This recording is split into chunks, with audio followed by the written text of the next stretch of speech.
we were discussing about the age and sex structure. Now in this video we will discuss about the specific growth models and growth curves. So we are taking here growth models or curves. Now how we can explain the different types of growth models? We take here the two different types of the growth curve. First is exponential growth curve. This exponential growth curve is also known as J-shaped curve. इस exponential curve को जे shaped curve के नाम से भी हम जानते हैं। और यहाँ पर जो जे शेप है that is related to its shape, कि इसकी जो स्पेसिफिक शेप है वो बिल्कुल जे लेटर की तरह दिखाई देती है, इसलिए इसे हम जे शेप्ड कर्व कहते हैं। अब कहते हैं कि अगर एक्सपोनेंशियल ग्रोथ को हम किसी एरिया में नोटिस करते हैं तो वहां पर स्पेसिफिक कंडीशंस क्या होंगी जिसकी वजह से हम ये कह सकते हैं कि उस स्पेसिफिक एरिया में जो ग्रोथ होती है वो एक्सपोनेंशियल टाइप है। तो हम यहाँ फर्स्ट कंडीशन ले रहे हैं, there will be the unlimited resource condition. Means unlimited resource किसी स्पेसिफिक स्पीशीज को वहां अवेलेबल होगा, जिससे अनलिमिटेड रिसोर्स होने की वजह से कंपटीशन जो है वो स्टॉप हो जाता है। Means there is no competition, वहां कंपटीशन नहीं होगा, not be there, not occur. Second thing हम कह सकते हैं कि जब रिसोर्स अनलिमिटेड होता है तो उस कंडीशन में कोई भी प्रिडेशन का मैकेनिज्म नहीं होगा। So the predation mechanism is not present there, वहां पर प्रिडेशन का मैकेनिज्म भी नहीं है। और कोई भी पॉपुलेशन ऐसे एरिया में अगर ग्रो करती है तो पॉपुलेशन की ग्रोथ सबसे ज्यादा होगी। सो द पॉपुलेशन ग्रोथ और पॉपुलेशन डेंसिटी बिकम हाई होगी, and this density will grow in a very short time. बहुत कम समय में पॉपुलेशन डेंसिटी उस एरिया की जहां पर रिसोर्स अनलिमिटेड है, जहां कंपटीशन नहीं है, जहां प्रिडेशन नहीं है, उस एरिया की पॉपुलेशन डेंसिटी ज्यादा हाई होती है। और किसी भी पॉपुलेशन साइज को अगर हम कंसीडर करते हैं, so the population size is n. n is the population size we take here and it is represented by, मतलब अगर हम किसी एरिया के पॉपुलेशन साइज को नोटिस करें तो वहां पर हम उस एरिया में होने वाले टोटल बर्थ और टोटल डेथ्स का रेट डिस्कस करते हैं। तो जब हम बर्थ रेट के बारे में बात करते हैं, birth rate that is represented by the small B, और डेथ रेट की बात करेंगे तो डेथ रेट को हम स्मॉल डी से रिप्रेजेंट करते हैं। और जब किसी भी पॉपुलेशन का साइज मेजर किया जाता है then how much increase is there, then increase in N को अगर हम इंक्रीज करता हुआ देख रहे हैं तो वहां पर हम टाइम लेते हैं टी टाइम पर कैसे वो चेंज होगा, then it comes out to be D N upon D T. कैसे? इस dn अपॉन dt के साथ जो वैल्यू हम यहाँ पर पुट करते हैं that is dn upon dt is equal to b minus d into n। Means b minus d क्या है कि किसी एरिया में total birth rate minus total death rate, ताकि हम उस एरिया की जो पॉपुलेशन डेंसिटी है उसको मेजर कर सकते हैं। और यहाँ हम ले सकते हैं कि b minus d is equal to r। r यहाँ डिनोट करता है intrinsic rate of natural increase को। Intrinsic rate of natural increase means total population में कितना इंट्रिंसिक रेट है, कितना उसमें नेचुरल इंक्रीज हुआ है। इसी आर को हम यहाँ बायोटिक पोटेंशियल भी कह सकते हैं।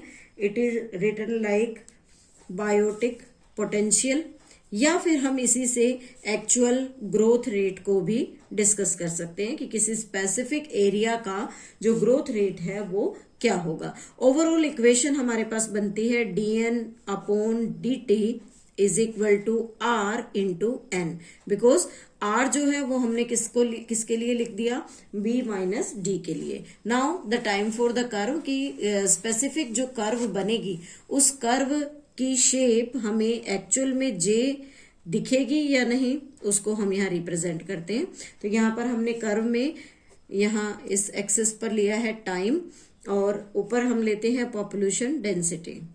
population density that is denoted by n and time is denoted by the t.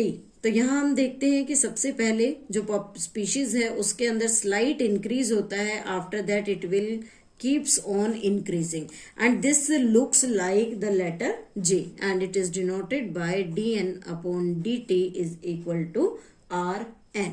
और अगर इसी ग्रोथ के लिए हम इंटीग्रल फॉर्म इस इक्वेशन की, this is dn upon dt is equal to rn, उसके लिए अगर इंटीग्रल फॉर्म यूज करते हैं then it comes out to be nt is equal to n naught e raised to the power rt. E is here the natural logarithm.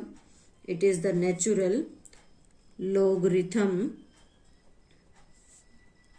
That's value is approximately 2.71828. This is the value of natural logarithm. Now n naught is the population density at time 0, means 0 time पर population density क्या होगी, and T is population density at time T, time T पर population density क्या होगी. Are अभी हमने discuss किया है, इट इज इंट्रिंसिक रेट, इसे हम इंट्रिंसिक रेट बोलते हैं.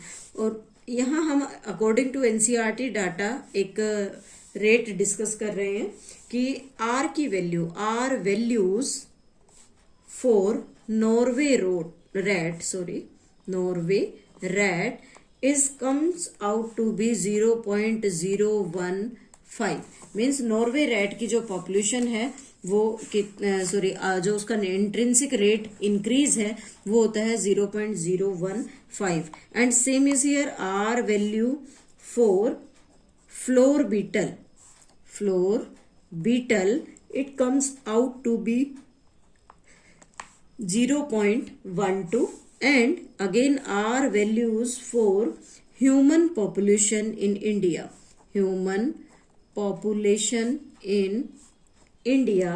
it comes out to be 0.0205. so these are the different values of R. now the next type of the growth model is logistic growth model. Logistic growth model is also known as S-shaped model, or it is also named as sigmoid curve. इस sigmoid curve को first of all हम graph के through देखते हैं.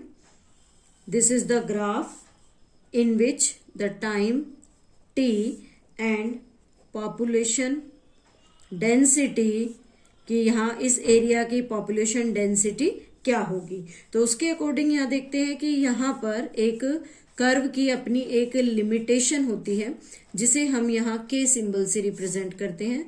We can write here the natural forms. K is the carrying capacity of that area. Means कि उस area में total number of individual, जो कि वहां पर रिसोर्स पर डिपेंड करता है कि how much resource is present here.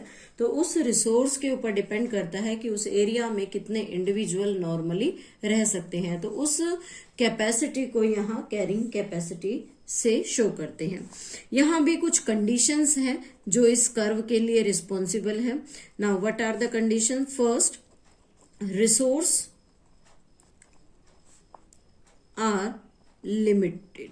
Resource यहाँ पर लिमिटेड कंडीशन में होगा. रिसोर्स लिमिटेड है, इट मीन्स हर कोई ऑर्गेनिज्म वहां रहने के लिए रेगुलर स्ट्रगल करेगा और उस स्ट्रगल में उस रिसोर्स को, उस लिमिटेड रिसोर्स को गेन करना पड़ेगा। तो जब लिमिटेड रिसोर्स होता है then there will be the competition, वहां कंपटीशन होगा, as well as the predation mechanism will be there. इन तीनों कंडीशंस में जब हम देखते हैं कि किसी एरिया की जो ग्रोथ कर्व होती है वो एस शेप में होती है, नॉर्मल जो एस शेप है उसमें हम कैसे उसे रिप्रेजेंट करते हैं, it starts from like this and this become set up at a carrying capacity, means इसकी जो कर्व होती है like this, it is much steeper, not this one. Curve की शेप यहाँ एस शेप है और इस एस शेप कर्व को हम डिनोट करते हैं dn upon dt is equal to rn k minus n upon k, means carrying capacity की लिमिट पर जो यहाँ कंडीशंस हैं उस कैपेसिटी के बेस पर जो किसी भी स्पेसिफिक एरिया की जो ग्रोथ कर्व्स होती हैं वो लॉजिस्टिक ग्रोथ कर्व है। यहाँ पर जो हम वैल्यू देख रहे हैं k minus n upon k, that is the environmental resistance, environmental resistance, and this dn upon dt is equal to the rate of change in population